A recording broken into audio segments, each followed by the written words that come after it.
আজি এটা কণীৰ ৰেচিপি শ্বেয়াৰ কৰিলোঁ। তাৰ বাবে আলু বইল কৰি লৈছিলোঁ, মগজগুটি কেইটামান তিয়াই ৰাখি পেলাই মিক্সিত পিচি লৈছোঁ আৰু পিঁয়াজ দুটা মিহিকৈ ৰুকনিখনতে ৰুকি লৈছোঁ আৰু কেৰাহীত তেল দি তাতে পিঁয়াজখিনি দি অকণমান সময় ভাজি লৈছোঁ।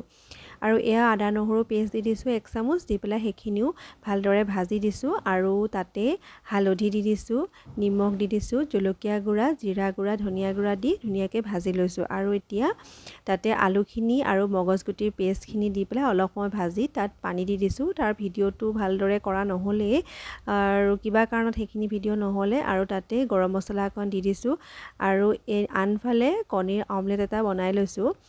আৰু এয়া মই 3টা কণী দি বনাই লৈছিলোঁ অমলেটটো। আৰু এতিয়া ভালদৰে এইখিনি 3টা পিচ কৰি লৈছোঁ আৰু গ্ৰেভিখিনিও হৈ গৈছে। সেইফালে তাতে কণীৰ পিচকেইটা দি দিছোঁ আৰু অকণমান সময় উতলিবলৈ দিছোঁ আৰু এয়া ৰেডি হৈ গ'ল কণীৰ গ্ৰেভি।